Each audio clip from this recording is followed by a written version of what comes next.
If you are enjoying this podcast and other podcasts on the Dragon Wagon Radio Network, be sure to check out the Dragon Wagon Shop. Awesome t-shirts and mugs from your favorite shows so you can tout your podcast pride all while supporting your favorite podcast network. And make sure to check it often for new items and limited time designs. Shop now at dragonwagonradio.com/shop and get your dragon swag on.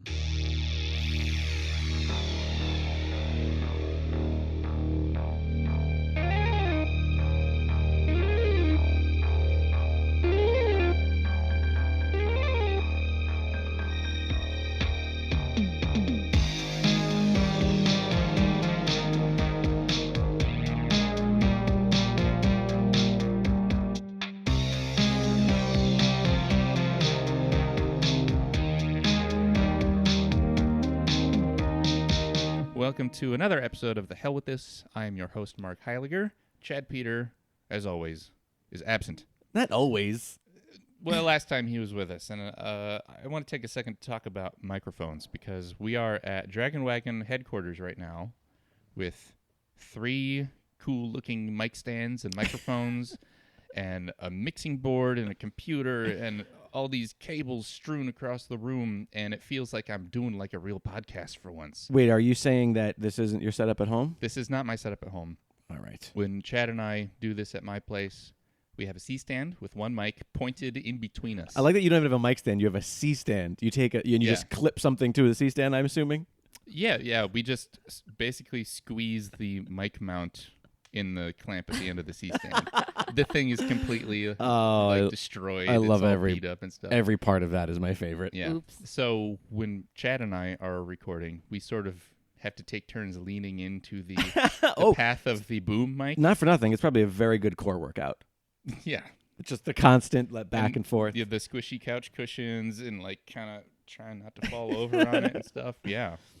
I have 2 guests with me today. Please introduce yourselves. Hi, I'm Jake Lloyd. And I'm Alexandra Hoey. Don't you guys do a podcast together now? We do a podcast together. We actually do 2, technically. Yeah, we do 2. We do do. two. You said doo-doo. She said doo-doo. That's the kind of highbrow kind of content you're going to get out of Alexandra Hoey. Yes. Yeah, we do Dungeons and Dragon Wagon, which is our D&D inspired, role-playing game podcast that we do on the network together. Would you say that's the most popular podcast on the network now? No, it's up there. Myth Understood is the most popular podcast. Podcast? Ooh, it's an early. We're recording this very early. We're all sipping coffee. 11 a.m. It's gonna take a few minutes for us to get the brain cobwebs out. Yes, so we do that. But everybody likes D&DW. It's a great show. If you like, hell, you clearly like movies. You listen to this podcast, you'll like it because after we play the games, we edit it down and produce it to sound like an audio drama. So you lose all of that like game playing, that like I don't know what to do. Hey, should we? It's like none of that stuff. All the dice rolling is gone. Yeah. Well, actually, we keep dice rolling because the reactions are fun. Yeah. Also the reactions are fun. Yeah. But for the most part, like it sounds like you're listening to like a radio play. Radio play. Very immersive is what we go for. And then the other show that we do is called Me, You, and 30 Other Men. And that's about wrestling. Yeah, see, you got Wrestling. it. Most people just think it's something dirty. I read the description online. It all came back to me. Yeah, where we sit down and we watch every WWE Royal Rumble match, which is their big, iconic 30-man match every year that they have. Mm-hmm. And so she's a brand new wrestling fan, and I'm a lifelong nerd, and so we sit down and it's very educational. Yeah, so she's watching them for the first time, and I'm rewatching You're going them. through them chronologically. No. Randomly. So we have a jar of Rumbles, so we pull from a year from the jar. Yeah, yep. Like we did on the last episode with you, Jake. Exactly. Yeah. And we do that specifically because if we did it chronologically, it would take us like a few weeks because those earlier ones from like the 80s are probably not that great. Weren't there a few that they go on for like 2.5 hours? No. The longest. Maybe I was just thinking of the whole show together. Oh yeah, the whole show is probably like 2.5 hours for sure back in the day. But now it's like WrestleMania is like an 8-hour show. It's freaking ridiculous. It's a whole day. It's way too long. But the Rumbles are usually about an hour and change, which is perfect for a podcast because usually our podcasts run about probably an hour and 10 to hour and 20 minutes. Yeah. For the most part, but a little banter. But yeah, sandwiching it. It's super fun, especially watching Alexandra react to some of these ridiculous characters that I've been familiar with for so long that she is completely new to. There's just a lot of very zany What, like Doink and Dink and the Iron Oh, Sheik? she hasn't even learned. She hasn't even learned Doink and Dink yet. Oh no! Is that like Tweedledee? Oh wait, and no, you Tweedledum? did. You did see Doink. Doink was in our. Doink is a clown. He was in our second episode. Oh, You saw him in '97. I did not like that. I do not like clowns. But you haven't seen Dink yet. He's the little person sidekick He's the little to Doink. little clown. Yeah, he's his mini me. Hmm. Anyways, so that's our those are our other shows. Was he the one hiding under the Yes. ring? Oh. Oh, you did see him then. No. You're thinking of Hornswoggle. Never mind. This is not the conversation. Irrelevant. Yeah, this is the wrong podcast. We're here to talk about a movie. A movie. Let's start talking about movies. Yeah. Well, first off, you have a plan today. We know what we're watching. Normally it's sort of a surprise. Like we are not sure. And the last time that you had me on, I made this whole big, bag of movies to pick from. And we ended up on. And we ended Swiss up Army watching Man. Swiss Army Man, which was probably the best of that bunch as far as I watching a weird ass movie. I was super surprised at how great a movie that was. Right? Very so good. Happy. And I was really excited to be back on the show to dive back into that bag, but I was told that that's not the case because you asked the people.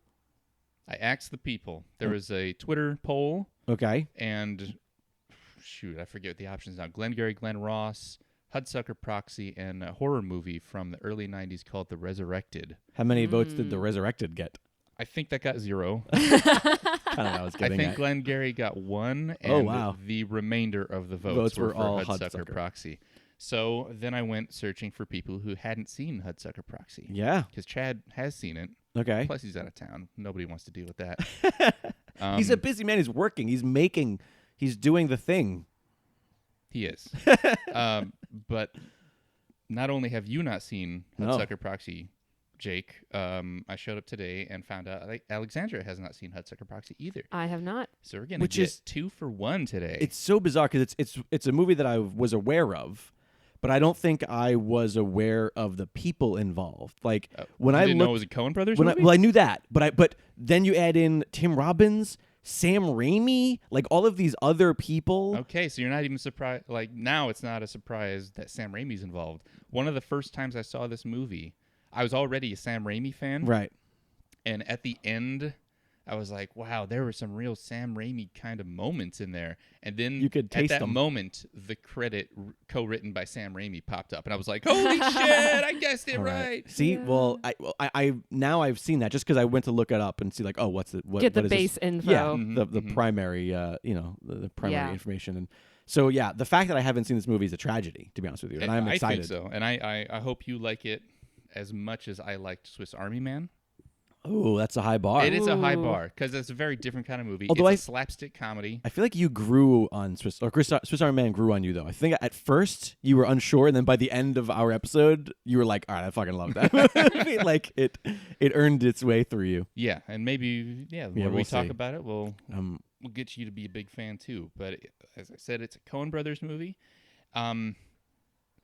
It's good that we're doing this movie, this episode, because the last episode we did, or I did with Chad, was The Ice Pirates. The very divisive. Super divisive. I mean, I saw people commenting on some of social media like, don't you dare say an unkind word about the Ice Pirates. And I did. Who know that there were actual ice pirates out there? Right. I called it, during our recording, a miscarriage of a movie. Ooh. Wow. And I don't know if Chad left that line in, but I'm saying it again. The Ice Pirates is a miscarriage of a movie. Ooh, jeez. I hated it. Really? And to make up for that, I think we shouldn't watch a movie that is one of these so bad it's good type movies like The Ice Pirates that some people like in spite of its badness. It's like a cult movie. Yeah. Right. Hudsucker Proxy is a cult movie because it was a super big bomb at the time it was released in 1994.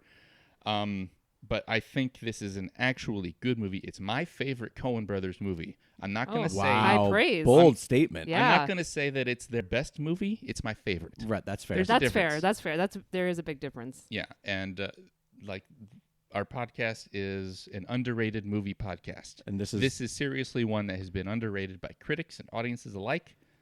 We'll get into the specifics. So you are living up to your subtitle. Yeah. This episode. We're finally. It only took 65 episodes.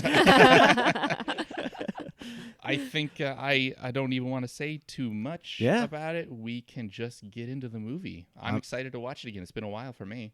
Well. Oh, that's good. Coming in a little fresh. Yeah. I did a fair amount of research, but it's not like I watched this in the last week to refresh my memory. Fair. All right, you want to dive in? Yes. Let's go. All right. Hudsucker Proxy. Once upon a time, the American dream was power, wealth, and success. But in the city that never sleeps, the American dream is about to get a wake-up call. Just got hired today. You know, entry level. But I got big ideas. When the president and owner of 87% of the company's stock drops, then the company too has a problem. What we need now is a new president. Some jerk. My leg is on fire. We can really push around. Yo! Yeah, you, boss! This letter was sent down this morning by the big man himself. Sit down, son. Go ahead. Try it on. Did the Fortune City own idea, man, when they promoted you from the mail room? Well, I guess so. I don't think they promoted me because they thought I was a schmo. The guy's a real moron. Cigarettes? No, thank you. What an imbecile. Come up with this. From Joel and Ethan Coen. It's fun, it's healthy, the kids will just love it, and we put a little sand inside to make the experience more pleasant. Did you have any idea there'd be such a huge response? This is the president. I don't think anybody expected this much hoopla. Comes a comedy of fame, fortune, sex, greed, and the American way. Say, Amy, how about you and I grab a little dinner and a show afterward? I was thinking maybe the King and I. How about Oklahoma? Tim Robbins, Jennifer Jason Leigh, and Paul Newman. I'm getting off this merry-go-round. Plexiglass. How do you think this? The Hudsucker Proxy. Okay, there's the Hudsucker Proxy. We Well did done. it. We We made it did all the way it. through. I hope it wasn't too horrible for you. No. No. So going into this movie, you really gave it a lot of high praise. You said it's your favorite Coen Brothers movie. You Yeah. said Not- favorite, though, not, not the best. best. Not the best. Which I think is fair. And you know, you said that there is definitely nods of Raimi. You said a lot of stuff early on, and there's a lot of times where we've agreed on things in the past, and there's some times where we haven't agreed, and then there is this time where I couldn't agree more. Oh my God! Wow, you really built up the suspense there, Jake. It's It's called a misdirect. Yeah. I was like, part of me thought maybe we should go to a commercial and I should be like, and I'll tell you how I feel after these messages. You know, it has this like recklessness to it that like other Coen Brothers movies don't have. And I will say that I have not seen like the entire Coen catalog. Me neither. So it's hard for me to say that it's the best or my favorite of the ones, but I definitely, honestly, I think it might be the best of the ones that I've seen. Really? sure. You Yeah. came out that strong. I Wow. think it, because I think which ones have you seen? Fargo? So Big I've Lebowski? seen Fargo, Lebowski. So I am one of those weird people who I guess it's not You haven't weird. fully seen it. No. you did? Look, I think that I have not done enough drugs to get to Big right. Lebowski. Yeah. That I will say, back in high school, after it came out, Right. I kind of felt a similar way. I Right. considered it a drug movie, like a Cheech and Chong movie, and I was like, Right. that's not my scene, whatever, I'm not going to watch it. It's not really about that. It doesn't matter. You don't have Sure. to you don't have to know anything about stoner culture. Right, or and maybe anything it's to time get for a it. revisit of that because it's Definitely. been a while. But I remember I first saw it. Yeah, I probably first saw Lebowski probably high school. I would assume high school or college. The usual age. And I remember thinking like, oh, this had some really funny moments, and I liked some of the people in it. I mean, I liked everybody in it. But I remember thinking like, oh, okay, this was a good movie. But then knowing its following and knowing like the cult following it has and how they have these Lebowski festivals. And I just don't I don't get it. Like I get it, it's perfectly great, but I don't get it to that level. Also, it was the follow-up after Fargo. So people had this expectation, we're going Right. to get another like kind of crime dark, thriller yeah, thing. yeah. This one's about a kidnapped woman, and it is. But it's But it's not totally, yeah, like, yeah, it's not a yeah. crime thriller or it's not even like it's not even the dark comedy. It's just, you know. Yeah. But This is very zany, for sure. yeah, This so one, totally zany. Hudsucker has like this man, I got to be honest, halfway through the movie, I texted Tony Wayne. Tony Wayne, he is the lead in my feature film and the lead in my featurette and everything I've ever done. My favorite person, he's the voice of Dragon Wagon Radio at the very end of every episode. When you hear it's Dragon Wagon, that's Tony Wayne. Tony has the weirdest sense of humor, and I love it so much so that I actually made a cartoon out of him. If you go to, I don't know where it is nowadays. It's probably at 3principlesproductions.com. I made a cartoon called Days of Wayne because sometimes Tony would just say the weirdest shit, and I'd be like, you're a cartoon character. So I made him a cartoon. They have this website called YouTube that you may want to look into. I mean, I know it's on YouTube. I was going to say, is it on YouTube? Yeah, but I was trying to think of the easiest way for people to find it. I mean, YouTube would be pretty easy. But anyways. Just saying. Halfway through this movie, I texted him, and I was like, if you have not seen Hudsucker Proxy. Oh, what a good Tony Wayne movie. I was like, you have to see this because it has this bizarre, dry sense of humor that, but everything is so quick and it's so weird. Like it goes from very highbrow to very lowbrow very quickly. Oh yeah, yeah. It's this mixture of slapstick and dry, slow comedy. It's very quiet at times, and that's where the humor is coming from. And other times, it's full of noise and action chaos. And fear. Yeah, just total chaos. Also, there's so many brilliant comedic decisions in this movie that almost make it feel like a satirical movie. Oh, I think it's highly satirical. Total, yeah, that's my takeaway from it. Yeah, sure. Just the fact that one of my favorite scenes in the entire movie is the diner scene. Oh, it's so good. You get this whole meeting, which would normally be like this really epic sort of like suspenseful moment, right? And you're getting it told by basically the dudes from the Muppets. Exactly. Like very dry, completely downplaying the seriousness of it. But it's in a way. I would say that it wasn't even a serious scene. That's what I'm saying. I thought it was just going to be. They're like, oh, here's a trope. Here's a trope in the movie that this movie is satirizing. Right. The 30s crime business thing. That would have been a very important scene because the girl who's actually a reporter is meeting him, and it's so brilliant. And they just make it all cliche after cliche. It's a postmodern take on these old 30s, 40s, and 50s movies. Right. And yet it is one of those movies at the same time. Right. Yes, that's true. There's so much to this movie, and some people just went, I don't get it. It's not really that funny. It's a little too... it's not very colorful. It's a very brown and gray movie. Minus the hula hoops. Minus the hula hoops. I love the aesthetic of this movie. Yeah, the second it's right up my alley. The second it started, I was like, Jesus Christ, this is a Tim Burton. It reminded me of like a Tim Burton Batman. It has that like Art Nouveau film noir sort of style in the beginning. Mm-hmm. And I love that aesthetic. Obviously, I don't know why this isn't a Christmas movie. Like, can we add this to Christmas movie list? It's a New Year's movie. Yeah, sure, it's a New Year's movie. Okay, the event we care about. Yeah, that's fair. They don't even mention Christmas. It's kind of weird, right? The aesthetic of this and this version of New York is so good, and so interesting and fascinating. It's shot so beautifully for a movie. Like, it's too beautiful for this movie.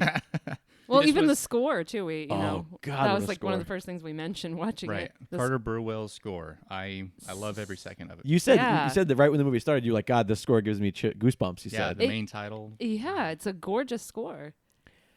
I feel also like the way that it starts is a cheat. I'm generally not a fan of the how did we get here style openings, but the second the opening ended and we ran our title sequence or whatever you would call it. Are you telling me you don't like Sunset Boulevard? Sure. Or every other movie. Also, it's very on point for very circular.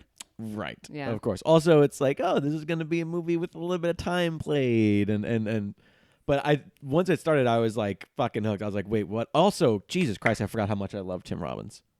This movie was a reminder to me. And you don't see him do comedy, straight up comedy, all that often anymore. No, and he's best known for Shawshank, Yeah, absolutely best known for Shawshank. I also feel like there's definitely those movies that I associate him with, which are comedic, but it was only because they were played on TV constantly. I associate with Cadillac Man a lot, which I love that movie, and I haven't watched it in so long. I don't know Cadillac Man. That should be on this it's show. On the list. It's on the list.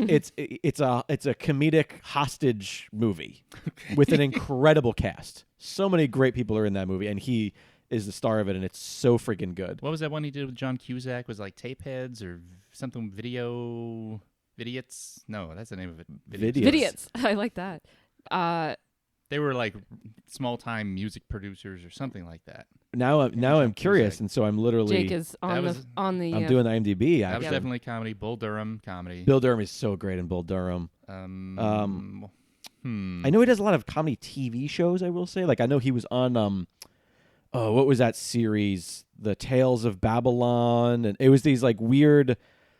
Every episode was a different little mini movie. I want to say it was a Comedy Central show. That sounds so familiar. Well, yeah. I watched one with you, and you were Yeah. like, you kind of like, you liked it, but you're like, I'm not in love with it. Because it was one of those shows where I didn't have to wait for you to watch the next one. You were like, you can watch this without me. One of those sorts of shows. Yeah. But that's a total mystery to me. I never heard of that. yeah, they're really, really funny. Let me see if I can come up with the name of it. Well, while you're The Spoils Before Dying is the one, and that's a comedy. Yes, and then The Spoils of Babylon was its predecessor. I see. Watch these shows. Everybody's in them. They're very weird. It's like a who's who of comedy in every episode, and they're just these funny little period piece, satirical, funny short stories that all tie together, and it's. Will Ferrell is the author. He plays this like overweight guy in a, in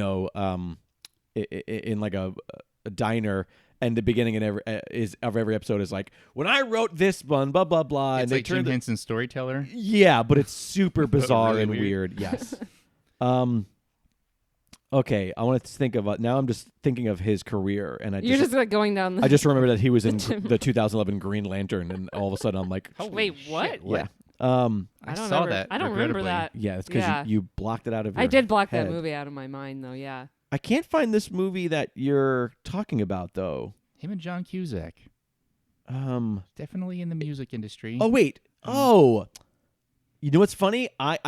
I assumed the second you said music industry and John Cusack, this is the movie I thought of, but I was like, oh, Tim Robbins isn't in that. High Then I'm Fidelity. remembering. He's It's in High that Fidelity. too. High Fidelity. Oh, it's not that movie. It's not though. that one. Oh, okay. No, it was early in his career. Earlier than that? When they were both kids.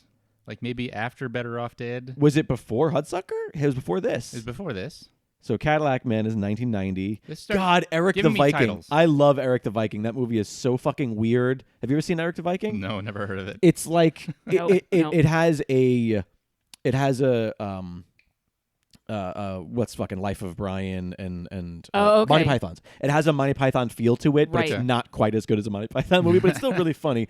And it's literally that. It's Eric the Viking. It's a story of like a Viking who's not a very good Viking, and it's just it's a weird, fun movie. I mean, the concept sounds Tape fun. Heads. You were right. Tapeheads, yeah, that was it. Oh. Wow. I don't know why this movie's not on my radar, but this has to be added to Yeah, the check list. it out. It was, John Cusack and Tim Robbins. It's got a cult following. A funny movie with music is its tagline. Can we try one more time at that tagline, please? Well, we've gotten Jake's general feelings. He liked it Yes. overall. Yeah. How about you? I also liked it overall. I don't know if I could say it's my favorite Coen brother movie. They have so many good ones. They do. It's really hard to say. But, it had all of those elements that of the movies I do love, sort of that zaniness and that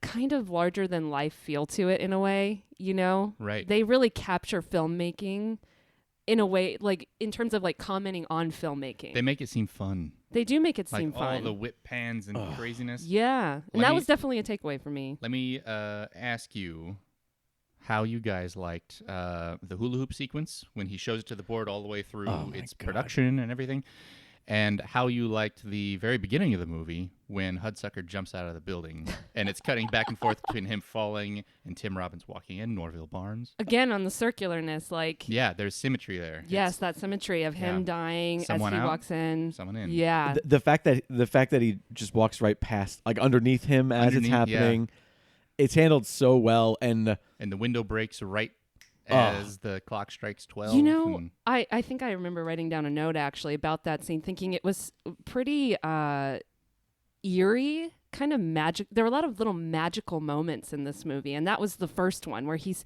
all of a sudden looking out at the sky, and it's you know exactly what he's about to do, and you're just waiting for it to happen. Right. And that's followed quickly by the second magical moment, which is the newspaper, which has been circled by his cup of coffee in the diner, chasing him down the street, which tells him to get the job at Hudsucker in the first place. Later repeated by the hula hoop chasing the boy, Yeah. which reminded me of a tumbleweed for some reason. I was thinking like, oh, this has very Western-y element to it. Like it's... And Big Lebowski opens with a tumbleweed. Yeah. They've got this thing in their heads.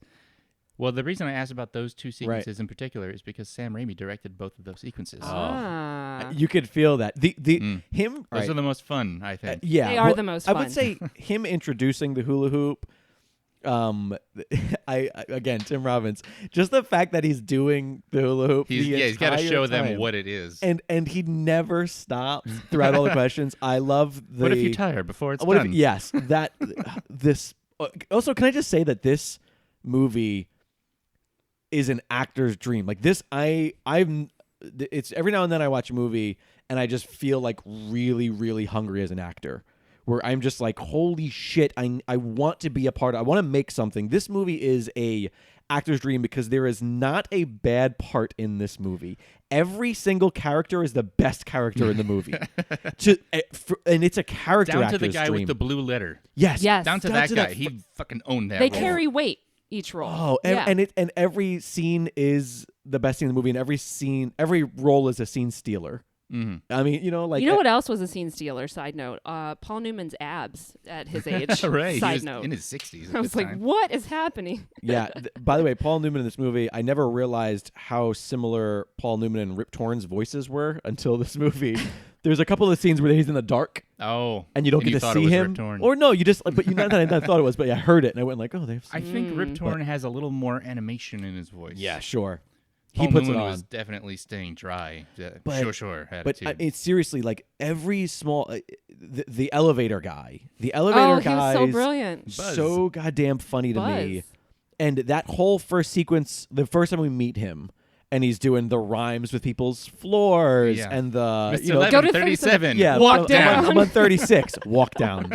Such a good line. It's just it really is an actor's dream, and it's an inspiring movie. When I watch this movie, I think like, God damn, I want to get all my friends together, and I want to just create this ridiculous ensemble style story because it's so much fun. It's like you said, it's very animated, but then there's also some of these quiet moments. But even the quiet moments are like.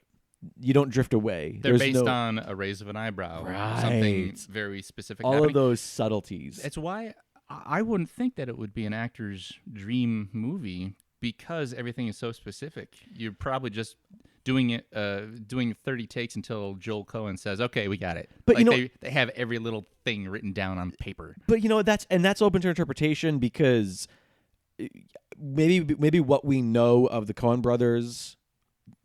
Lends us to think that that's how it is, but based on the actors that are in this movie, it looks like they did have a lot of fun. It looks like they played quite a bit. Mm-hmm. And maybe it wasn't so much with the lines, but the actions. Maybe that's where it is. Maybe the lines are so specific and you have to get them just right. But when she's futzing with Fraser's dad's hair, okay, and then John she like Mahoney? Yeah, Mahoney. Thank you. Yeah, I couldn't remember his name. Is it John Mahoney? I know it's Mahoney. It's but Mahoney, right? Yeah, it's definitely Mahoney. And then she like has the stuff on her fingers, and she flicks like there are so many little physical subtleties here that maybe the Coen maybe they're very meticulous, but again that's a lot of freedom. That's such an homage too to what they're satirizing because right. I feel like she was very Katharine Hepburn-y, Hepburn, super physical, very His Girl Friday. Yes, her when he brings her up to the office for the first time and she just doesn't stop talking.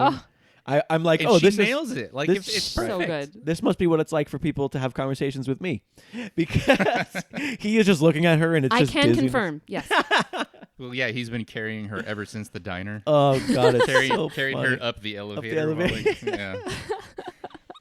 Yeah, it is an actor's dream, and you say it might be 27 takes until you get it just right, but even if that was the case, I don't care because I feel like anybody who's I would love to get a firsthand.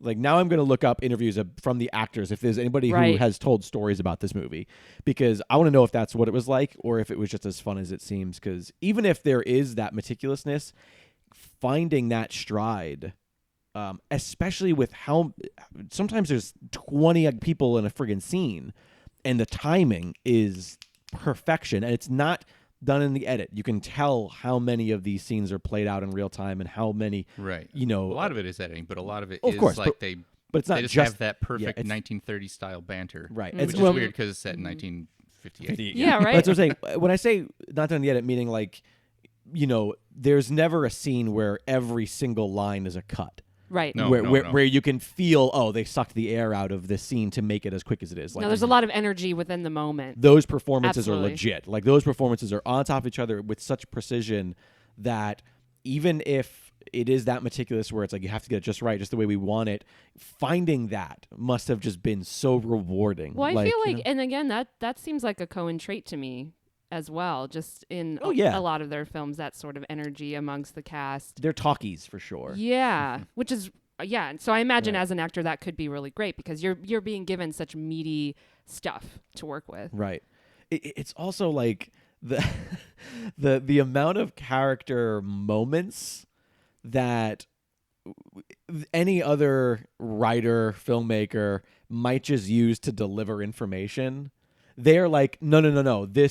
Whatever this moment is, even if it's just expositional or whatever, it's going to be the best moment. Right. Like, we're going to... They milk every little tiny stupid thing that should be nothing. They milk it for everything it's worth. And it's like, God, I wish...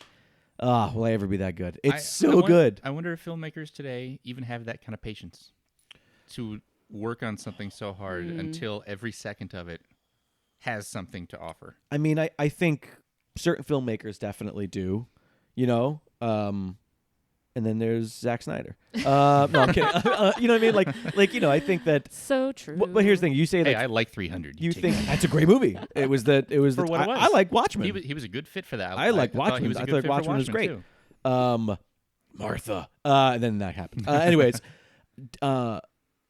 I've lost my train of thought because I'm like that woman. I don't fucking stop. Blah, blah, blah, blah. Well, I know what I was going to say. Go. I was going to say, whereas you said, one of filmmakers today, I think that's unfair because I think even in '94 when this was made, there were lazy filmmakers too. Okay. I think you're comparing the Coens to everybody. You're saying they're unique in and of themselves. Right. Because right. while I don't necessarily put them in the same category as film style, Kevin Smith making Clerks at the exact same time this movie's getting made. Right. Yeah.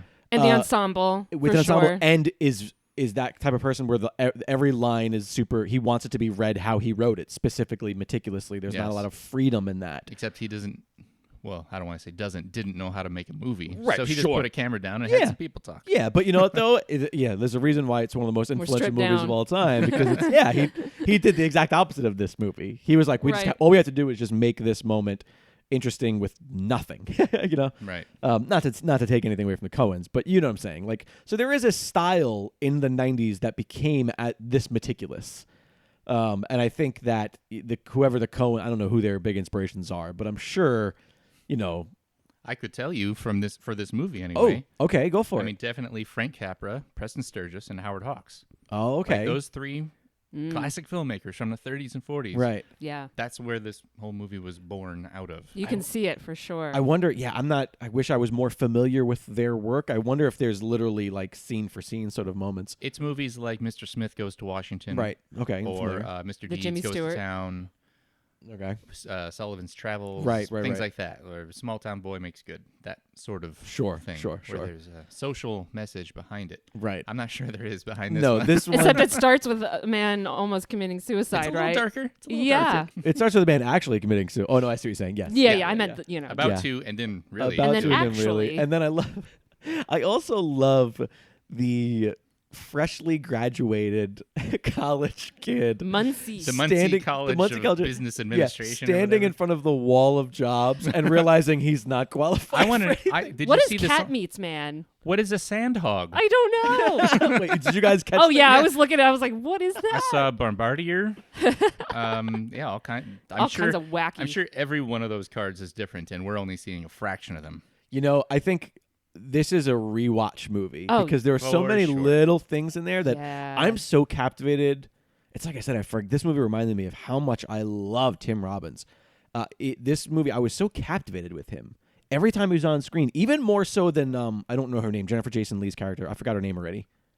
Amy Archer. I'm sorry. I am terrible with character names. It's about $20. I was so captivated with him because I feel like he's people don't give him credit for the things he's doing and then the things he's not doing. Like, he knows when to be the center of attention and when not to be. But he's so good at doing nothing. And I don't add him to that list of downplayed actors in my head. Like, who are my favorite actors. Like, I always list certain actors that are specifically known for kind of not doing a lot as my favorites. And I never put Tim on that category because he's usually playing these sorts of movies. But man, when he wants to just emote and not show nothing else, he's very good at that. I'm still catching little things he's doing. I've seen this movie umpteen times. The scene where he is stuck on the couch with the two large women saying French phrases at him over and over again. When Sidney Musburger comes over and like, can I borrow him for a second? The way he kind of like tries to squeeze himself. Yeah. I've never noticed that before. Yeah.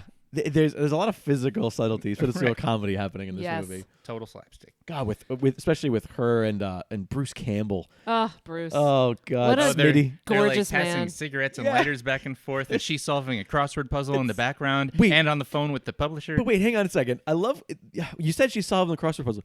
Isn't that guy creating. making the crossword? I love the fact that the guy who's making the crossword puzzle is asking. So he's coming up with the questions before the answer. Yeah, it doesn't make any It sense. doesn't make any sense, and I love it. Very backwards. So zany. hard. It's zany, but that's what's it's great. so fun. Well, we got, I think, about one scene into the movie before we got on a tangent. You had other things to say about sure. You got to the first magical moment, and then we started talking Right. about everything else. Yeah. Please, yeah, there's a lot of continue. beautiful magical moments. Although I find it interesting, those scenes that you mentioned earlier were the Raimi scenes, because they provide the most levity to the whole film. Yeah. Right. Like, I think very needed. If they weren't there, it could have been a much worse film, I think. The hula hoop scene bringing like so much color and vibrancy and really like putting you over the edge with this character and this ridiculous idea that when you first see it, you're like, oh, it's a circle. This man's a moron, right? And he plays the part perfectly. Oh, he does. I have to say, did you guys see that? Did you know it was going to be a hula hoop? No. I saw it immediately. Here's the problem. And you had seen a little small version of the DVD cover, the poster for the movie. The central image of the movie poster is Tim Robbins swinging a hula hoop around. Oh.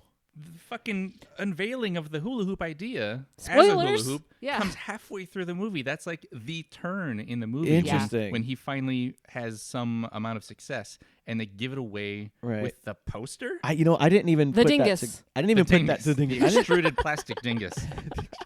I didn't put that together as that being on the poster.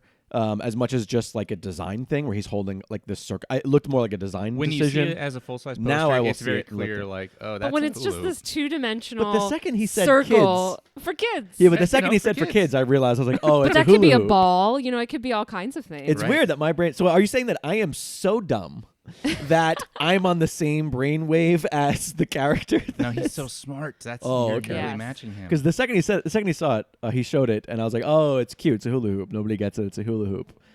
So I wasn't surprised by that reveal, but it didn't make me not like it. I actually thought that was sort of like, oh, everybody's You saw it coming, and everybody else was like, maybe, but it's so fucking good. Childlike wonder. Yeah, but Still there. The first time he brings out the circle to Right. the male guy who's been there for 48 years. yeah. Next year he'll go to Parcels if he's lucky. You bring out the circle, Right. and that is the first time we see lines versus circles, or Right. rectangles versus circles, where the building itself is like the tallest one Right. in the city at the time. The circle in the newspaper that's made by the Right. coffee cup. It's Right. All the lines surrounded of by the the words. columns of the want ads and things Right. like that. Yeah, there's a lot of that pitted against. It's a And movie. It's this round. it's a movie of thing. right It's- angles. It's this. Yeah. Yeah. It's this new shape that doesn't fit in the big city, and that's what turns everything upside down. Right. But at the same time, Hudsucker Industries has a big round clock face highlighted at the top of its headquarters. Ah, I like that. Which, as you were saying that, I was just thinking about how this movie in itself is a satire in many respects. And so it's sort of taking the very straightforward Jimmy Stewart, whatever type of film and saying, hey, now it's this thing. We're going to do this now. And that's sort of their career, right? Raimi too, like taking genres and just spinning them around and doing kind of weird, crazy things with them. Raimi's first feature, The Evil Dead, was a flat out, horror movie. Right. And people actually were scared by it. I never was. It's just really gross. Me either. But then with Evil Dead 2, beautiful. A masterpiece. So satirical. So hilarious. Yeah, it's a comedy horror film. It's funnier than it is scary. Right. And it was the best thing, I don't know, maybe it's still the best thing he's ever done. Hang on, are you saying better than Spider-Man 3? Shut up. Everybody picks on Spider-Man 3. That was the studio's fault. Yeah, it was the studio's fault. Sure it was. I will say this too about this movie, just based on what you're saying about like, oh, it's a comedy, like he merged things. This movie has such a like 1970s, 1980s SNL feel to it in the first act specifically. Is that good or bad? It's good. It's great. Like the guy doing the announcements for a moment, I was like, is this Dan Aykroyd? Oh, like you mean the robot voice? Yeah, but earlier on when he said merged with the infinite, I was like, oh my! But Wearing even that Hudsucker, joke, president of Hudsucker Industries, merged with the infinite. But even that line, it has a very like Dan Aykroyd like. You know what? You're right. I didn't think about that has in a like, moment. Almost like it has like a Ghostbusters sort of feel to it, where it feels like it comes from that era of SNL where the comedy, it's like we talked about, it's like simultaneously kind of a lowbrow obvious thing, but also very delivered. It's almost like British in its style. It almost reminds me of like Hitchhiker's Guide to the Galaxy. It has that level of like... That part's really dry, and right? then it continues. Yeah. Like, thank you for your moment of silence. It will be duly noted on your time cards and deducted from your pay. It's so good. Yeah, it reminds me of the alien species that reads poetry, or, you know... The Vogon, the Vogon poetry. Yeah, like, so it has that feel to it, which I don't associate with the Coens ever. So I could see where even maybe Sam Raimi had influences on the script in that element, where it's like, oh, it's a little bit zanier. Well, let's quickly compare this to their other comedies. Burn After Sure. Reading. Okay, it's been on my... I have not... It's one of the ones I haven't Okay. seen. It's been in my Netflix queue for ages. Oh, Brother, Where Art Thou? One of my favorites. I love that movie. I But felt some moments. I felt a little tinges of that. I definitely feel like I like this one a little bit better than Oh Brother, if I'm being honest. But Oh Brother's a great movie. I'm not knocking it. Well, like we've already clarified. This one's more so my many style. good movies. Yeah, I think this one's just more my style. I think than Oh Brother's Brother. still more my style, but it's a very close call. Sure. Lady Killers. Lady Killers was that was like a It kind has of funny moments, yeah, but it hit doesn't and really miss. do it for Yeah, me. that was a hit and miss for me. Intolerable miss. Cruelty. Haven't seen it. I liked it, but it's actually, I could compare it to Hudsucker Proxy. It's sort of based in this 1930s style of comedy. Okay. It's very much one of those like man and woman Right. versus each other kind of a things. Sure. It's not quite slapstick, but I would close. still watch it. It's worth watching. Raising Arizona. Love it, but Right. you know, classic. it's a very specific style. Big Lebowski. We've already talked about that. Yep. Hail Caesar. I did not care for. I didn't was see it. really I loved hoping it. I was really hoping it would be like a Hudsucker type movie set in the same era in 50s. See, I haven't seen it yet, but she literally 3 days ago was like, "Have you not seen that movie? You got to see that movie." I mean, should watch it again. you should watch it for sure, and maybe watch it again. I really enjoyed it. I think I do think it's the movie out of all their movies that is most obviously picking at filmmaking itself, so much so that like if you're not into film and studying film, I think you might walk away Like not as an fully industry? getting it. Yes. Like I Gotcha. feel like it's like, hey, this is our letter to film people. It's like a filmmaker's comedy. In a way, I Gotcha. think because I went and saw it with someone who had no film background, and they were like, I didn't get that movie at all. They were like, I don't understand. Like, do you think there's, because it's set in Hollywood and about Hollywood, there's just more for us because I we do. I kinda- think we're in that so. world? I do. Those are all of their. And actually, maybe you might not remember because you said you've seen it once. Yes. So I thought with that little ball thing on Paul Newman's desk that was in Hail Caesar, actually, that little thing. And I was trying to remember because I felt like I had The seen Newton that. machine, isn't that? Is that called the Newton machine or something like that?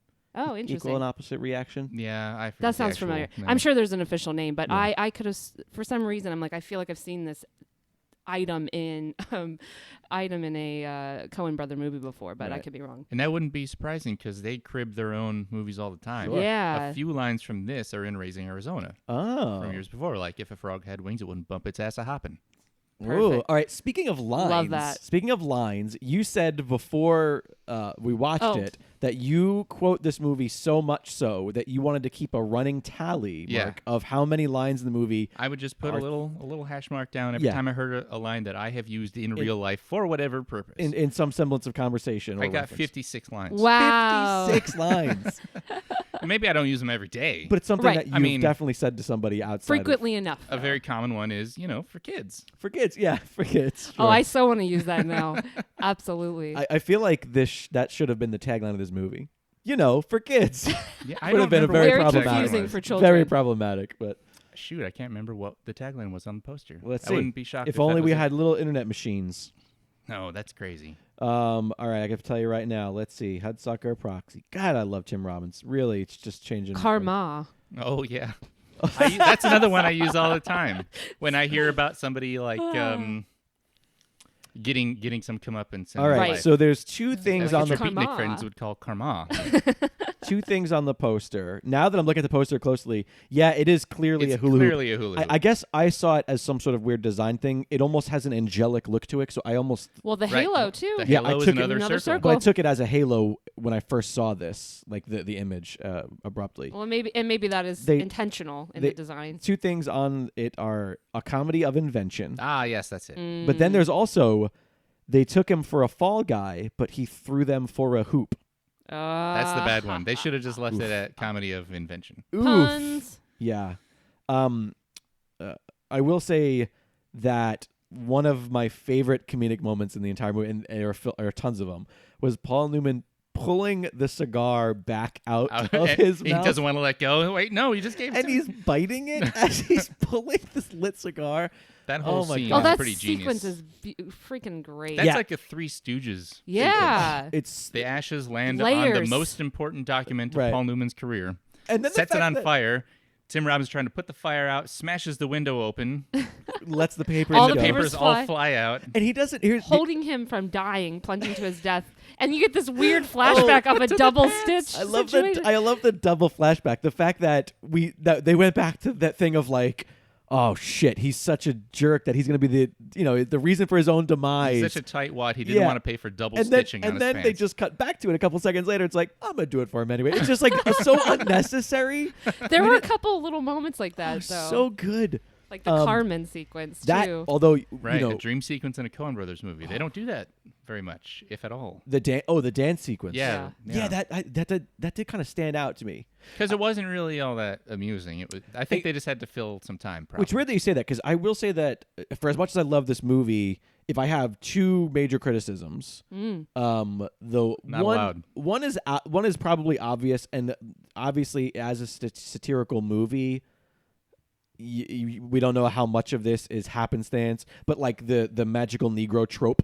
Yes, is like a problem. He's the first person we hear, the last person we hear, and he's literally God in the machine. Right. He stops time at the climax to save Tim Robbins' life, and then we can have our little... Yeah, and so that, and the fact that he never even interacts with Tim Robbins that I remember in the movie. He's just watching from afar. Yes, he's just Uatu. But that obviously is just weird, but not.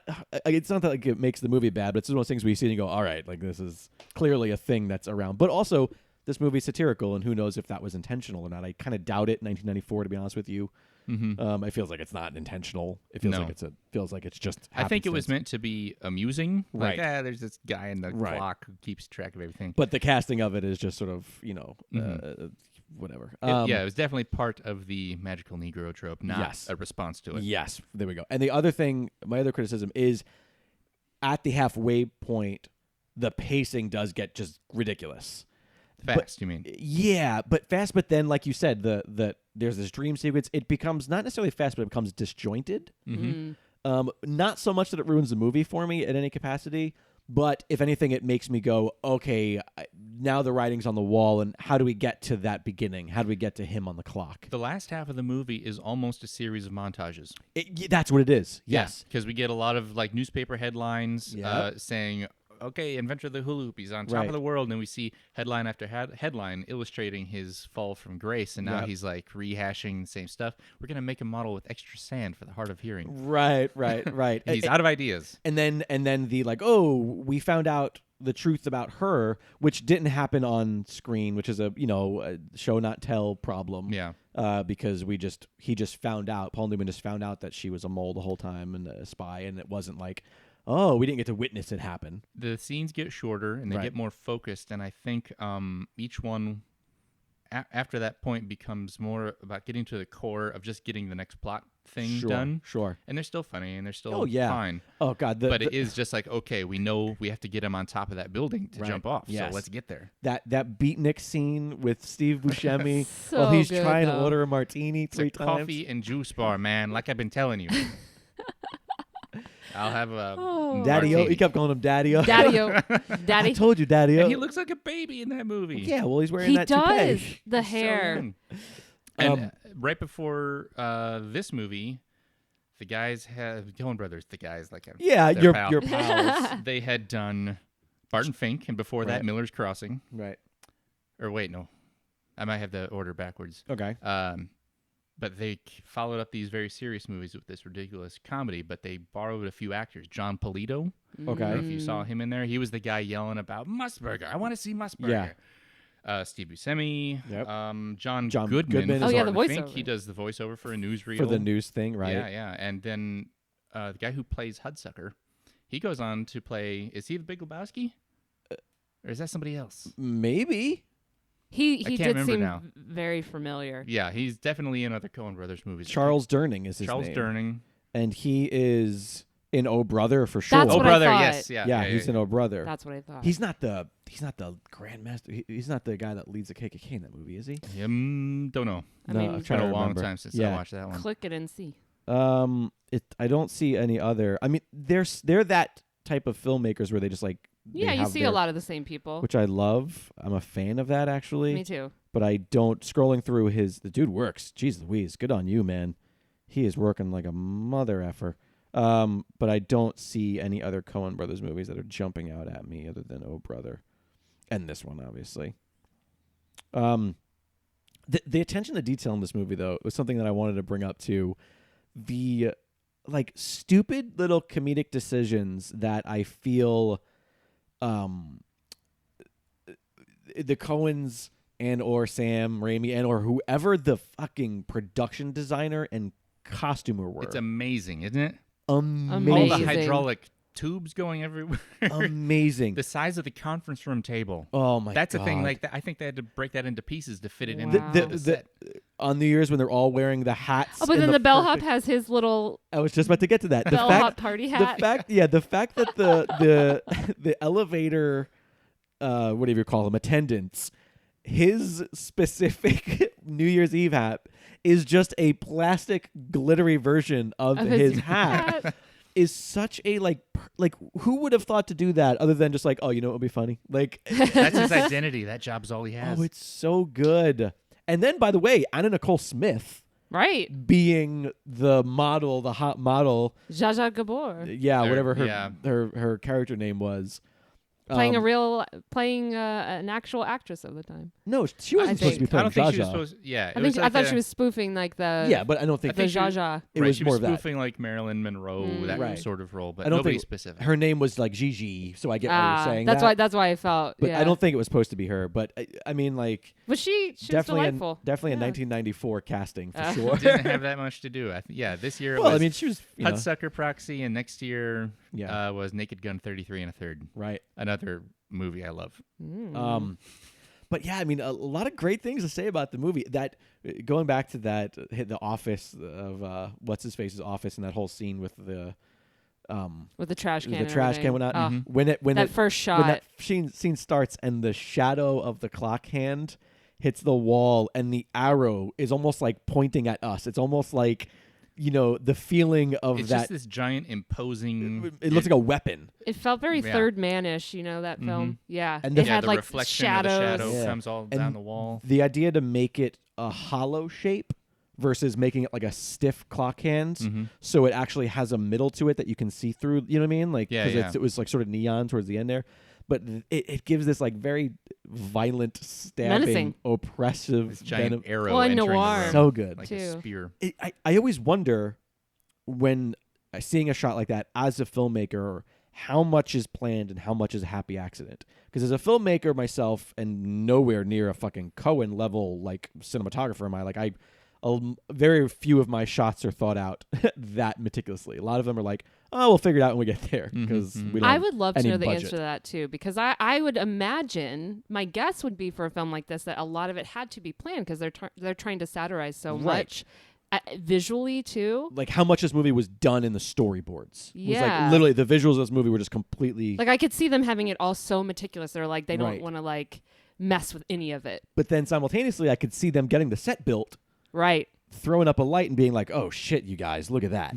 Do you know what I mean? Like, because that happens. That happens in a lot of film sets. That room is so huge, and Right. that clock face. If that was built like full scale and it's not a matte painting or something weird Right. like that, that would be way too much to Wait, accidentally. Are you allow in saying the that you frame. don't think that the clock hand and the clock itself were practical? Maybe not. Oh, I felt like they had to be. Probably. It looks really good. I felt like they were, and then obviously outside of the window was Yeah, all, the 'cause- city itself. Right. They had they at least built that whole set for the outside shots where Right. the camera comes through the broken window. Right. Yeah. So they probably just flipped it around and put the set on the inside. That's what I would assume. Probably.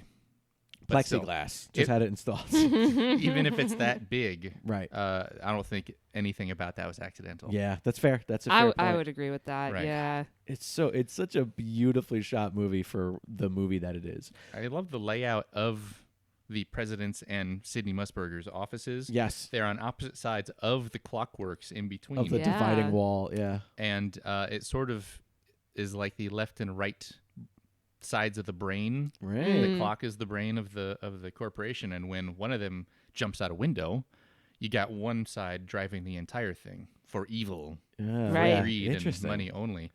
And then this good, nice guy comes in, tries to balance it out, and Right. fails completely, falls to the dark side. Sure. sort of. But Well- I love that his office is sort of an eyeball of Right. that brain, Right, poking right. out. I like 'Cause that you don't actually. get Like the- they're both sides of the In the of president's Cyclops. office, Yeah. you don't see the same thing. No, you No. don't. It's and not symmetrical. It definitely strikes you. I agree. Yeah. I was like, wait, wouldn't it be? Right. No. It's a little off center. What do you make of the? I guess if what's his name? Oh crap, I'm forgetting the actor's name. Paul Newman? No. If the actor who played the god in the clock, Bill Cobbs. Thank you, Cobbs. There we go. If Cobb is God, what do you make of the devil? What do you make of The janitor of guy the who's scraping janitor who seems like his sole job is to explicitly take off and put on names on doors? Yeah, we don't see him doing anything else. No. But that's another one of those things. It's very focused. Right. It's like a laser focus. They just need to sell the images to us. We know exactly who he is, Right. what kind of person he is. Yeah. If he's a person at all. Right. I love the fact that he's the one who closes the window. Yeah. He is death, Yeah, basically. exactly. In this movie. Yeah. But it's weird because it's like, why? It seems like he had allegiances, which you wouldn't expect in some way. Yeah, he's the one who brings this information about Amy Archer to Musburger. He's basically, he's just a henchman, Right. mainly. And I love the fact that he wore dentures, that he got them knocked out in the end. The look that he gives, like he was a real cartoon character himself, which was so fun. Yeah, he was such in a cartoon. He was in another Coen Brothers movie, but I don't remember which he one. looks familiar. He looks like one of those character actors that just pops up. The Coens are so good at getting those faces. Mm-hmm. Everybody in this movie, down to like the people who scream on the street when Hudsucker Oh. falls. Yeah. They're cartoons. The They're all receptionists who scream at the blue letter. A lot of screaming in this movie. lots of screaming. And Mostly by women. Larger women were screaming in this movie quite a bit. The guests at the party. Everybody Right. has a thing going on. It tells us so much about them with no dialogue. Mm-hmm. Right. And it's, it seems like we said, everything is so meticulous that it's not, I don't think they were just like, all right, let's get extras casting on this and find these Right. three people. No, It was they like, had a very distinct vision. I wonder man. if they work with the same casting director over and over again. They have to. I Who wouldn't be knows surprised. what they're looking oh, for? Right. they absolutely have to. And that dude, the dude who tries to kill himself. Yeah. Oh, his With the crazy eyebrows. eyebrows. The eyebrow guy, like him, him being the only one who's emotional. Looking like Peter Pettigrew, about- just like yeah. so rat-like, you know. Yeah, being that he's the only one who was emotional. You when animals. Oh yeah, you. died. But then he was equally crying about losing out on being a millionaire. Exactly. Like just that character decision to make that the dude. Oh, another little Easter egg. The dialogue in the opening scenes in the boardroom where they're saying like, subcontracting. Don't talk to me about subcontracting. We're making so much money in subcontracts. It's not even funny. All of that dialogue, with a few changes, I guess, was reused in Spider-Man. They have another conference room scene at Willem Dafoe's company in Spider-Man. At Oscorp? At Oscorp, and they have a guy saying the same stuff. I love that. So when I saw Spider-Man, I was like, Hudsucker! That's really funny. I like that a lot. That makes Spider-Man better. Right? Yeah, I don't know. I feel like, I took a lot of little tiny notes here of just things I noticed. I drew this one humorous comparison where I liked how Archer and what's his name again? Crap, I'm so terrible character names. Norville Barnes? Yes, his first name. Norville. To like take two different like names and combine them, it felt like so brilliant. I like that they were like reverse Clark and Lois. That like he was Clark Kent, she was Lois Lane, but she's the one who had the secret identity. Right. And he's definitely not Superman. And he's definitely not Superman. If anything, she is the evil. She's Lex Luthor, but pretending to be. And he's only Clark Kent. I enjoyed that, the way that he was just the bubbling idiot. Oh man, I wonder if she ever saw in the script, and you said how the Coens are probably very meticulous, so she likely did. But I wonder if she ever saw the Muncie fight song before Tim performed it. Right, and then she just had to sort of literally because sing along with him. It felt like an improv game. Yeah. Right? The fact that she was so good at trying to sing along with him the first time he sings it. And that camera shot, let's talk about that for a second. There was something weird going on there when he's first doing the weird stomp and then the screech. Yeah. It was almost like it was a floor that was moving. Yes, I know. It almost felt like fucking a Jamiroquai's Virtual Insanity. I know exactly what you're talking about. Where the camera, and it seemed like he was moving, but the ground, like he was moving and the wall behind him was moving, but they didn't match. Yeah. See, that I think might just be an accident. That might be a happy accident, like just the way that it was shot, like the camera motion. Because I've never even noticed that. It really. I still don't know what you mean. It was a little bit bizarre. Yeah, it felt disjointed in a good way. They had him moving and the camera moving in the opposite direction at the same time, and it created a weird. It created like parallax. this bizarre illusion where it almost felt like. Because up until that point, he was sort of losing it with her. Mm-hmm. And then all of a sudden she says, Muncie, you wouldn't hear of it. And then he bursts out into what we don't know yet as a fight song. He's just making sounds and stomping and then doing this weird like eagle thing, and it felt almost like the tables had turned and she all of a sudden was getting that the foggy vision and they're like, what am I watching? What is happening here? Yeah. And again, it reminded me of of a happy accident maybe with it's the Vertigo shot where it's like they did something. So you like that element? Oh, I loved it. It was so fucking weird. Me too. Okay. But I like that you noticed it as I did. well. I did. Because at first I was like, wait, did they do some sort of weird... I truly thought that the floor, it was like the floor moving or something. Yes. Like he seemed to be quicker almost than... Yeah, it's like, do you know when you play a video game and like you run, but the way that the guy's feet hit the ground don't actually propel him on the ground? It looks like you're gliding. Yes, that's what it looked like. Okay. That was the best analogy. There was also, outside of just visuals, I felt like there were a lot of great sound design moments too. You would get that stomping or the scraping of the door. Yes. This entire, I mean, we talked about the score, but like this is a very... let's talk about the reviews for a second, because this movie's not well reviewed. Oh yeah, you see immediately it's like Rotten Tomatoes 50%, which is astounding because this should be like a film school movie. Well, you were mentioning what it followed, so people probably felt very. They had highbrow expectations, right? Yes, but this is like more like everybody's sort of film, in a way. Well, let's backtrack a little bit. After the critical success of Miller's Crossing and Barton Fink, Joel Silver approached the Coen Brothers and said, "I'll finance your next movie. What do you got?" And Joel Silver. Joel Silver. Wow. Who, known for action movies in the 80s and 90s. Well, the Coens and Sam Raimi had this script from 10 years ago when they were all first starting out, and they knew it would be way too expensive to make for their first film, so they did like Blood Simple and the Evil Dead movies instead. But now Joel Silver comes in and offers them as much money as they need. And they ended up spending $40 million on this movie. Wow. In 1994. Wow. That's a lot. Like, after inflation, that's like $70 million today, something like that. Yeah. I mean, for a comedy. Like a comedy. generic comedy nowadays is $25 million. So and you it's said not it bombed. Even And it bombed. I added up, or I I wrote down all the box office and all the reviews for every Coen, like mainstream Coen Brothers movie, not shorts or anything they've done. Right. Out of 17 movies, how close do you think this is to the bottom in terms of reviews and budget? I mean, not budget, box office. Box office. I would say right off the bat that it's 3/4 of the way down the list. Okay, and?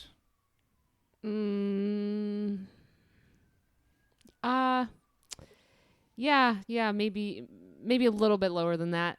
Okay, well, what do you think is worse critically than this movie? What do you think did worse? Don't look it up. No, I'm not. I'm just looking at. I'm looking at their. I want to look at their. Maybe Intolerable Cruelty. Okay. Not a bad guess. Although that, I guess maybe the leads in that maybe drew more people in. Clooney I don't know. And Zeta-Jones, yeah. People love them. Well, I'll just spoil it for you. Yeah, spoil it. As far as box office, it is dead last. Wow. Really? On a $40 million budget, it only made $6 million. What? Ooh, jeez. 6 out of 40. Ooh. That's the worst. That's bad. And the next one up is Blood Simple. It made $8 million, but that was their first one, and it cost nothing. First pancake. Great. But then, like, Miller's Crossing, Serious Man, Man Who Wasn't There, Barton Fink, Inside Llewyn Davis. Intolerable Cruelty is number 6. Wow. That actually the leads, I guess. George Clooney, man. That made $53 million adjusted. Wow. And that's how we got the list adjusted. Right. Did Hail Caesar? Is Hail Caesar high up? Because I feel like that also Probably. was a critical bomb. Hail Actually, Caesar it was pretty. Critically, it did No, fine. I'm Yeah, sorry. it did fine Other critically. way. Box office. Box office. It made $32 million, but I don't know what the budget was on that one. I mean, based on who was in it, probably a lot more than that. Okay. Just to pay those people. And then critically, according to Metacritic, Hudsucker is also their worst reviewed movie. Wow. With 53 out of 100. That doesn't make any sense. Rotten Tomatoes, it got 56 out of 100, but there is one that did worse. Lady Killers. Right. That got 54. So very close. Yeah. So Hudsucker is basically, according to the world, in simple terms, the Coen Brothers' their worst movie. Well, there's worse things, for your career, right? If Yeah. this is your worst and it's at that if their pretty worst divided is right at 50s, yeah. like that's average. Great. That's your dream, right? That's to the have top of that the be bell your curve. worst. Yeah, exactly. I'm like, all right. I mean, considering how many Oscar-winning films they have, award-winning films they have. you know? Right. They're very well regarded. They're fine. Anyway, and on video, I think this movie has gotten its own cult following. Oh, I can see that. I hope for we're sure. helping add to Yeah. the Hudsucker army. If you have not seen this movie, then we just spoiled it all for you. Sorry. Why did you listen to the whole podcast? But that's the thing. I definitely came in with kinder eyes, I think, because I love them so much. Yeah, it's one of those things where it's like there are certain people out there where even their worst stuff is still them, and if you like them, Exactly. If you if you like them, you're gonna like this movie. Yeah. Like even if it's not not the Lebowski or like one of those other movies that you might hold in such high regard, it's definitely their flavor. And the fact that you throw Sam Raimi in there is just Exactly. it's such a fun, awkward thing. And apparently they met at they were both interns or some shit like that. I don't remember exactly where they met. I think they all lived together at one point with Holly Hunter. Wow. Whoa. Yeah, she was involved too. That's how she got in Raising Arizona. Oh. And then Joel Coen was the editor or assistant editor on the first Evil Dead movie. And apparently he did a lot to save, quote unquote, the movie to make it better. Yeah, they're old friends. They're like from the first days in Hollywood. They knew each other. What a fun group. Yeah, I mean this movie, like you said, the script was finished in 1985. Yeah. Wow. 9 years before it came out. That is incredible. I always love that. I love when people have that. They put it in their back pocket. They're like, all waiting right. for the right time. Yeah. Hudsucker actually shows up in a couple other movies. In Raising Arizona, Hi McDonough is wearing overalls from Hudsucker Industries. Oh, that's fun. Oh, that's great. And there's a really, really, really awful movie, which is Sam Raimi's second movie called Crime Wave, where... I forget the context of it, but Hudsucker as a company exists in the universe of that movie. Right, too. okay. So they're trying to do like a cinematic universe before it was popular. Yeah. All right. You know what? Here, the Coens actually met Sam Raimi when Joel was an assistant editor on Evil Dead. Yeah, that's it. Oh, that's how they met. Yeah. And together they began writing Hudsucker Proxy and continued throughout filming of Crime Wave. Yes, and through post-production on Blood Simple. So they were writing this thing for through 3 other projects. Wow. And I think and you're right. Yeah, they had lived it for together. so You're right. long. Yep. They were all these ideas had been bubbling in their heads. That's why it for feels a so decade. intentional. Yeah. Like all the satire. Yeah. Every little joke they're borrowing from some other Preston Sturges movie. Yep. Yeah. Christmas in July and Sullivan's Travels are the two most cited as like that's what made this movie happen. I think I read some of the negative reviews from back when it came out. Okay, hit me. I don't remember the sources of these, but I think the general feeling was that it leaned too heavily on these other classic movies, and it wasn't enough of its own thing. But I've seen a few of those old slapstick right Howard Hawks movies, His Girl Friday, etc. And I still thought this was different enough. Like it's obviously borrowing pieces, but it's building something new. Sure. The critics I seemed agree to with see just the pieces. They Right. they didn't see it as a whole thing of its Interesting. own. But I love all the imagery. There are articles and books and videos talking about like the spiritual aspects, the economic realities of how this thing works, like why they want to depress the stock because they can buy it up cheap and then it'll go back up and they'll be all rich and famous. Yeah, it's corruption. It's like it's drawing a big circle around, no pun intended, around some of the it's the very worst of approachable humanity. topics. Yeah. All the circle imagery and the conversations about karma and past lives. And there's somebody who mentioned online that the Bhagavad Gita starts with frozen time and someone being reborn, So being then reincarnated. you have that moment. And that's what happens at the end of this one. Time stops and he is given his second chance. Which, of course, we see the whole movie backwards in a way, right? Right. Or at least the ending first. Yeah.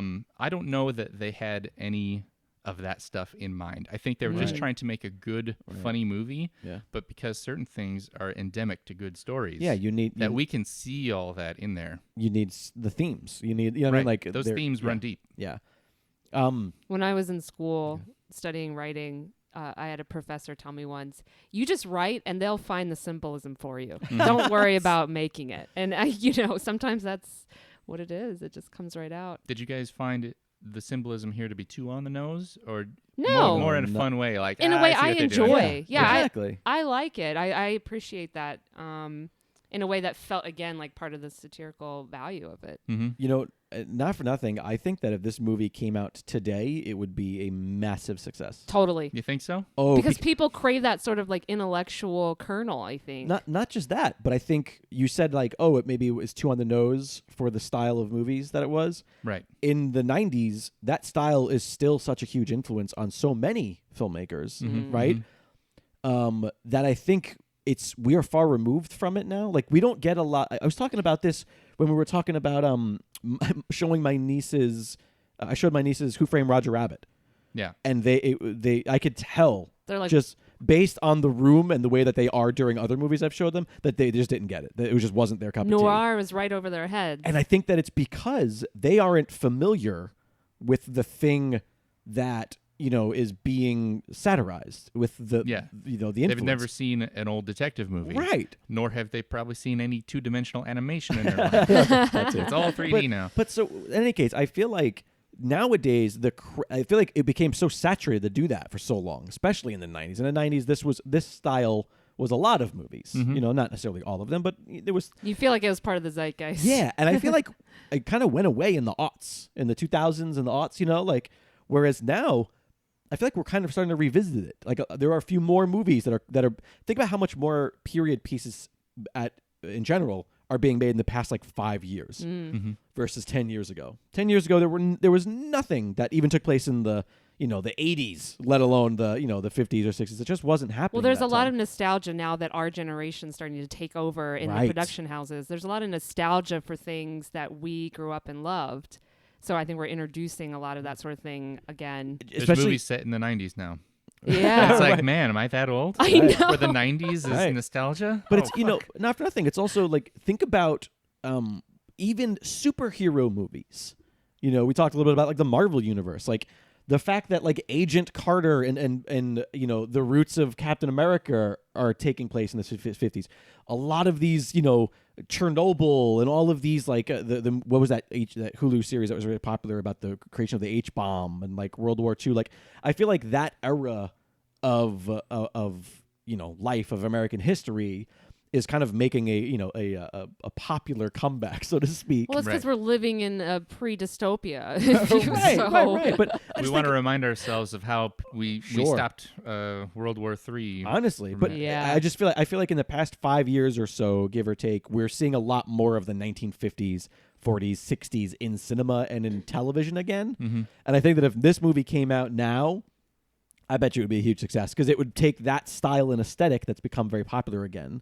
I mean, hell, video games. Look at like BioShock and the way like video games are now like that Art Deco style. Yeah, the Art Deco, the retrofuturism. Yes, Fallout, all this retrofuturistic shit. Yeah. I think that, it's back in the zeitgeist to the point where if this movie came out now, it takes that and then adds the style of humor and comedy that we all love from the Coens and from, and just this kind of, this highbrow slapstick, which is a weird combination of comedies, but it works and it's there. I think it would be huge right now. I think it would, if it came out today, it would be a success. I second that. I do second that. Right? I would hope it would be huge, but I kind of doubt it. Really? Because even Hail Caesar just a few years ago.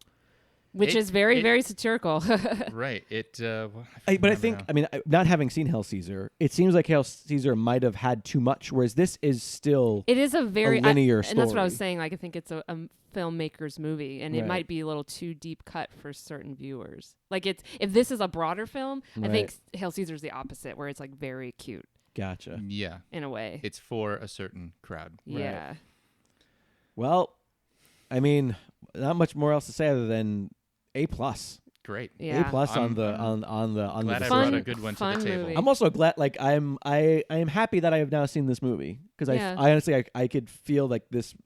I'm going to be referencing this in join the club. No, not not necessarily in language conversation, but in my creative endeavors. Oh, okay. I definitely feel like this is the type of thing. Like I said, I immediately texted my creative partner Tony and was like, "Hey, you have to see this movie. You have to see it." Did you he have text not back already and see say, "What the fuck? You haven't seen it?" No, he didn't. Well, here's the thing: is he's also like, he's a little bit older than we are, and he is like.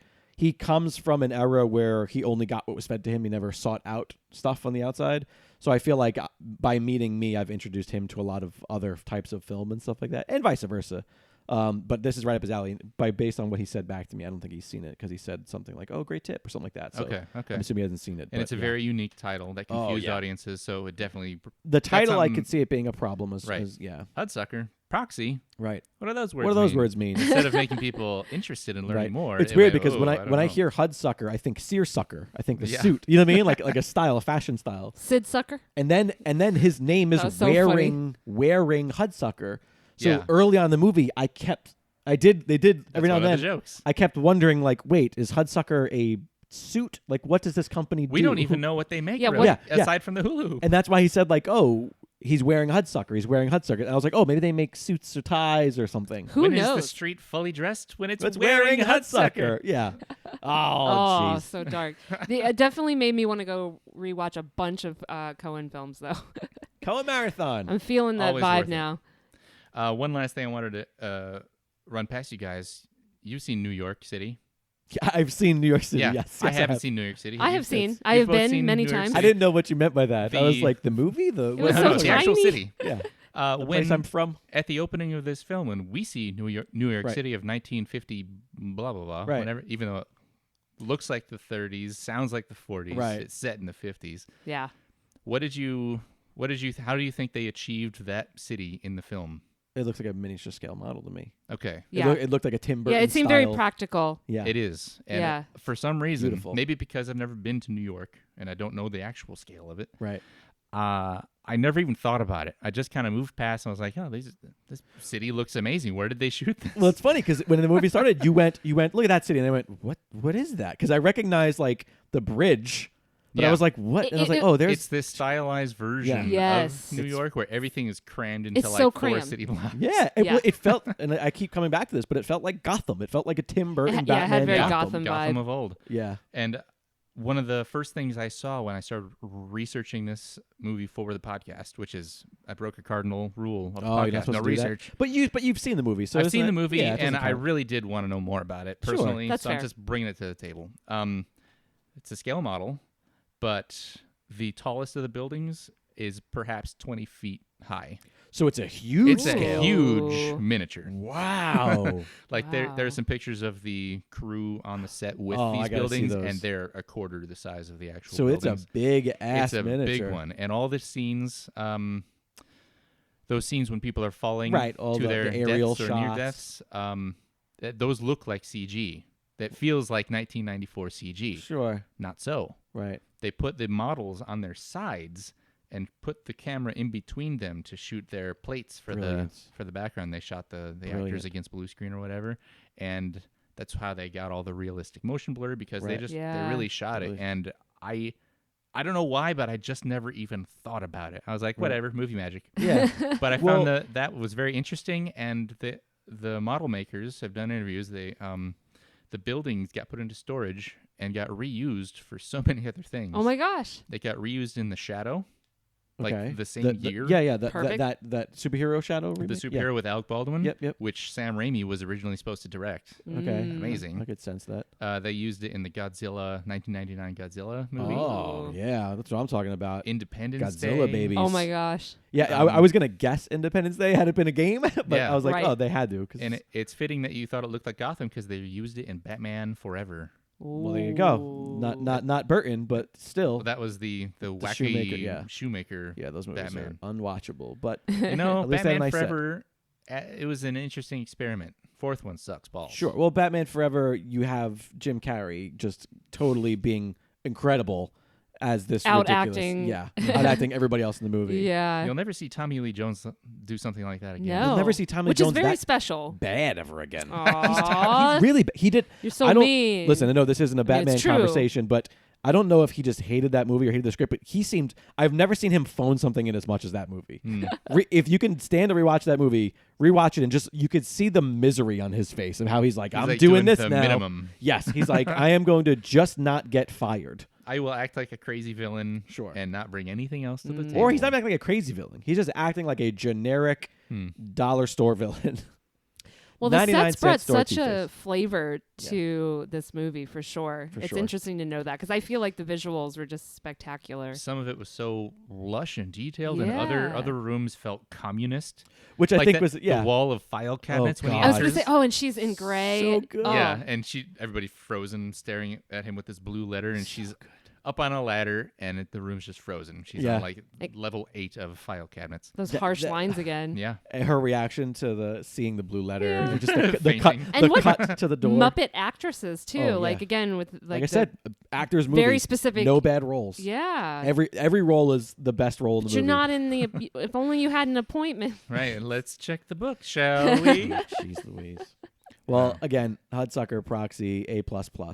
Two Loved it. thumbs up. Yeah. Obviously, highly recommend it because I Yes. brought it. Yeah, hit us up on social media, wherever you find your favorite social media, Twitter, Instagram. We're not on Facebook. Yeah, it's fine. Uh, Facebook's yeah. over. No one cares about Facebook is canceled.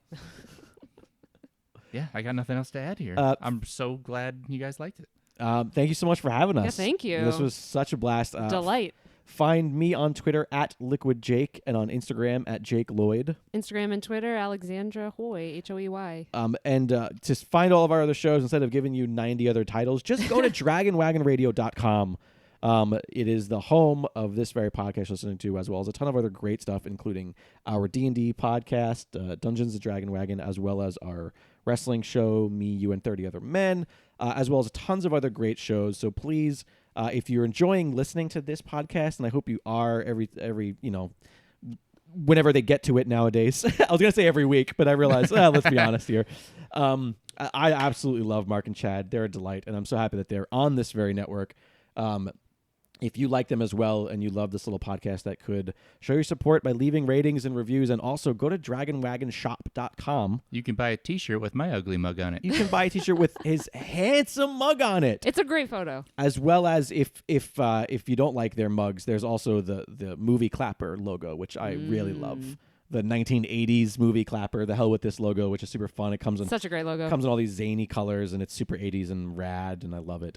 So please support. support the show. Support the show at dragonwagonshop.com and by leaving ratings and reviews. And I hope that you'll check out Alexandra and I's other shows. All right, thanks guys for being here and Thanks. Thank you. lending your equipment to the show. And thank you listeners for listening to us again, talk for hours on end about movies. You know, for the kids. For the kids! It's Dragon Wagon. Gamebox Monthly sends a new awesome indie tabletop game right to your door every month. There are multiple subscriptions to choose from, and you can personalize them to fit your style. Also, you're guaranteed to never get a title you already have, letting you focus on what matters most, having a great time with great people. So visit GameboxMonthly.com and use the promo code DRAGON to get an exclusive discount just for the Hell with This listeners. Once again, that's GameboxMonthly.com. Rediscover social.